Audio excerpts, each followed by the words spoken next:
كده ماشي يا عم. بص بص بقى. ماشي يا عم، ماشي يا عم بايدي. ماشي يا عم، ماشي يا عم.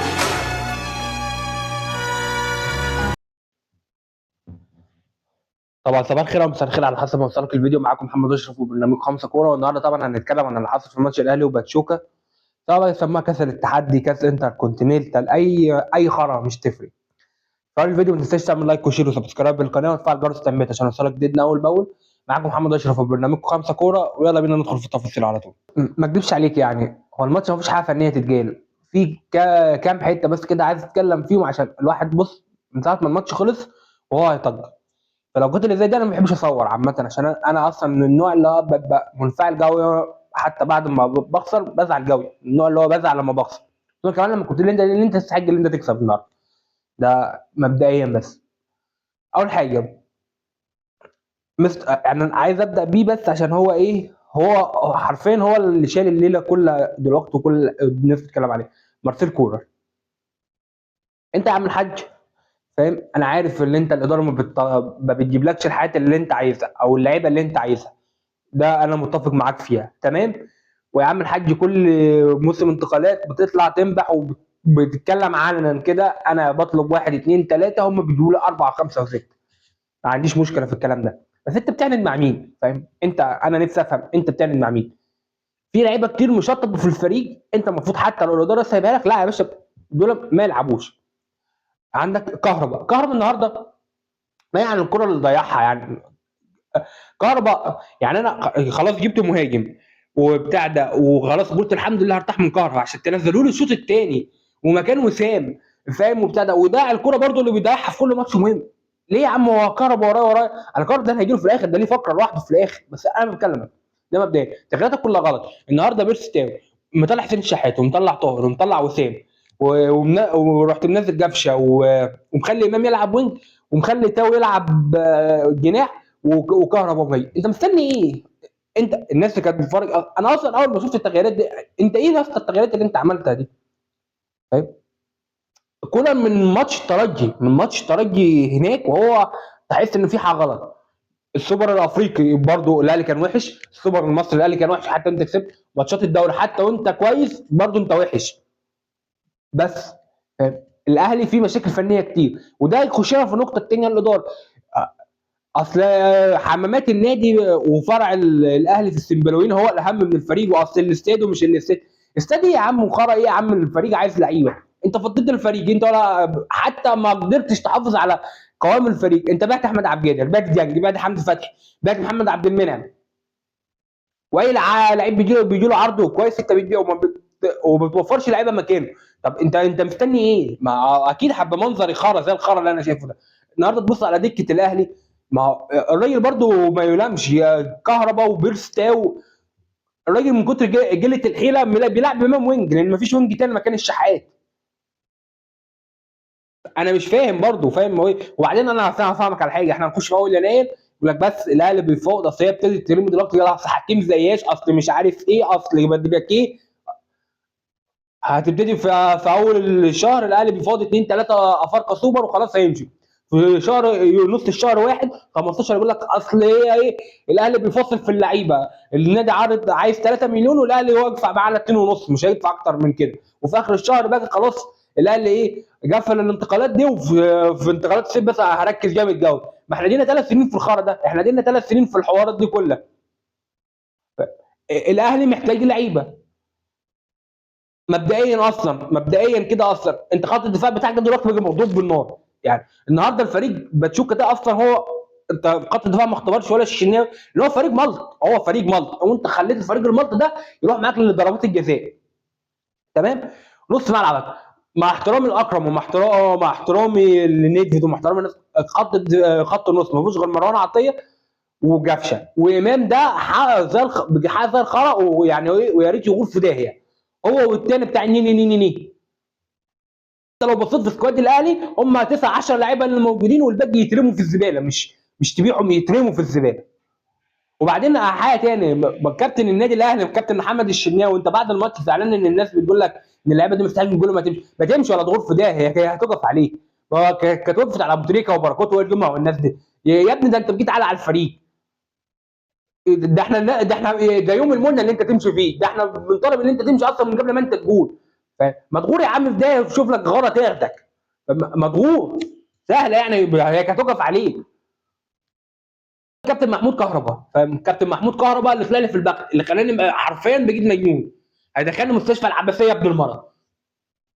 كابتن محمود كهربا، انت دلوقتي لعيب المفروض في الاهلي واحتضناك، وانت كل ما بتلعبش تقعد تعيط وبتاع تخرب الدنيا ولا ابن النادي والتزام وخرا وزي الزفت. حلو. ايه الصعب في كوره جايه لك انفراد اللي انت تحطها يا عم؟ انت بتلعب شد ليه؟ حطها من تحت، حطها جول. ايه الصعب في كده؟ ده انا لو انا هحطها عادي مفيش اي مشكله، لكن ايه الصعب اللي انت تحط الكره دي؟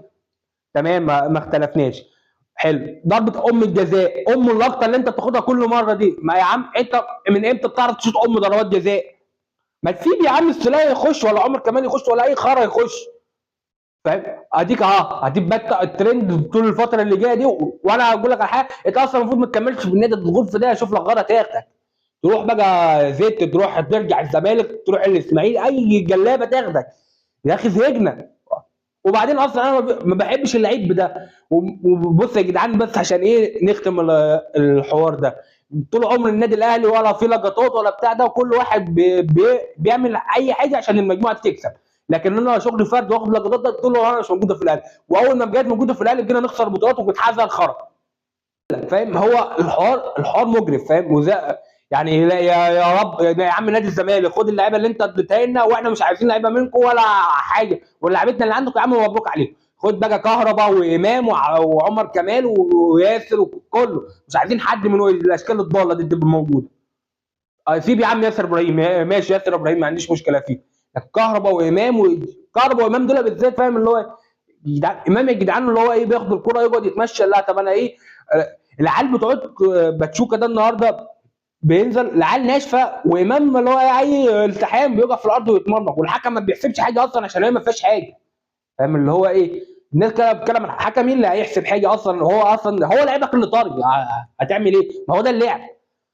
فاهم اللي هو ايه؟ هو فعلا بس بعد الماتش يروح يغني عند الجمهور، شفت غزاله ومش عارف احسن احسن اغنيه يا ابني ده انت لما كنت في الزمالك كنت ناقص تبص على ايد الناس.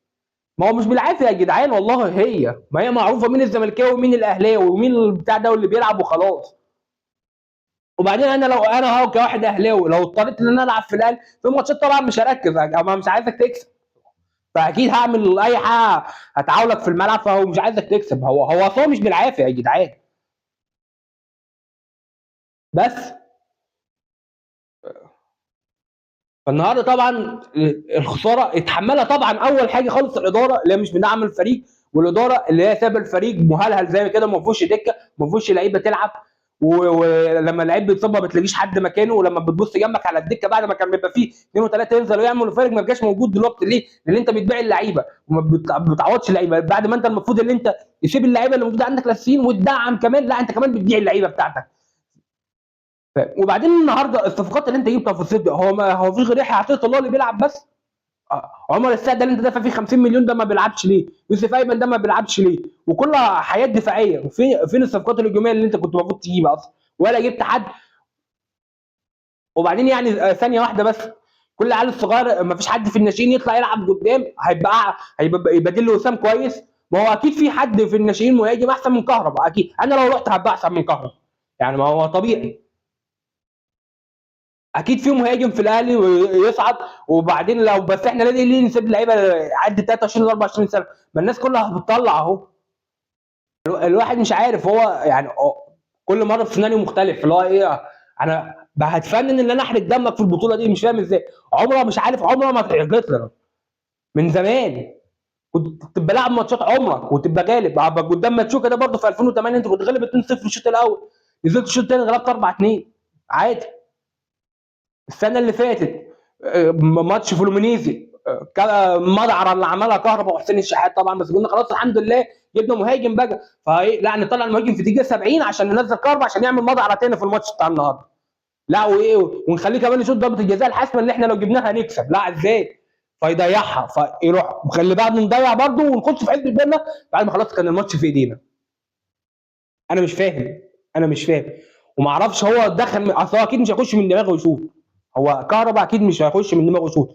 كهربا اكيد هو بتاع ده هو اللي محطوط الرابع فهو اللي دخل. اصل مش معقوله. اصل هو لو دماغه هو اللي يشوط فاهم، ده ما ينزلش ما يرجعش مع النادي في الطياره، ده يقعد في قطر احسن له. بس فالواحد مش لاقي كلام يقوله فاهم. اتمنى اللي هو نلحق الموسم بقى خلاص، ان هي كده اصلا شكلها ولا فيها خرا دوري ولا فيها اي حاجه بالمستوى اللي احنا فيه ده. الاهلي وحش قوي بعيدا عن اي حاجه، الاهلي زاد خرا فاهم. الاهلي فعلا مش واقف على رجله. وفوق من كلام العوض ماشي كوره ومش ماشي كوره، هات له اللعيبه اللي هو عايزها بعد كده بحكم عليه بس. لكن هو مش يطلب لا يقول لك عايز يحط لك 3 اسماء وانت تجيب له الاسم السادس اللي هو مش حاطه اصلا. يعني انت هو بيحط لك 3 اسماء وانت بتحط 3 اسماء، هو ال3 اسماء بتوعك انت مش عايزهم، انت بتجيب له اقل اسم انت بتقوله اصلا فاهم. فانا مش عارف كابتن محمود الخطيب فاهم. وبعدين تاني حاجه بس عشان حاجه برضه ايه معصباني، طلع النهارده كلام وده مش اول مره تحصل. انت الجماهير اللي بتجيلك دي اصلا من هو من امتى اصلا قلنا في مصر عشان الامن والارترس ممنوع كل حاجه، طب ليه حتى بره برضه الارترس بيتضايق عليه؟ يا جدعان انتوا بتنسوا ولا ايه؟ الالتراس ده كان رقم واحد، اللعيب رقم واحد دايما انتوا كنتوا بتقولوا كده فاهم. فانا مش عارف اصلا هو يعني ليه الاداره او مجلس الاداره ده مصمم ان هو يعمل حاجه غلط، مع انه هو المره ده في ملف الجماهير مصمم ان هي تكره الناس فيها ليه؟ ما انت يا كابتن محمود الخطيب لما كنت في مجلس حسن حمدي كنت انت بتبقى اول داعم للجمهور. ايه اللي حصل؟ بدايه من اللي انت سلمت الناس في ماتش مين مش عارف في افريقيا سلمت الناس، ومن ساعتها الالتراس بدا بطل يحضر لدلوقتي في اي ماتش بره مصر. انت بتشوف جمهور الزمالك بيعمل ايه بره مصر، ما تسيب الناس تشتغل، ما تسيب الناس في المره اللي يعني كل فين وفين بيحضر. خايف لا يشتموك؟ طب ما تعمل شغلك هم مش هيشتموك. ما تعمل شغلك هم مش هيشتموك ولا هم هيتاخدوا ادارتك. ما انت اتشتمت برضه النهارده بسبب ان معدات التشجيع ما دخلتش بسببك انت، بدل ما بتساعد الناس بتضايق عليهم. انا مش عارف. طبعا في اخر الفيديو ما تنساش تعمل لايك وشير وسبسكرايب بالقناه وتفعل جرس التنبيهات عشان يوصلك جديدنا اول باول. كان معاكم محمد اشرف في برنامج 5 كوره، ونتقابل في فتره احسن من كده.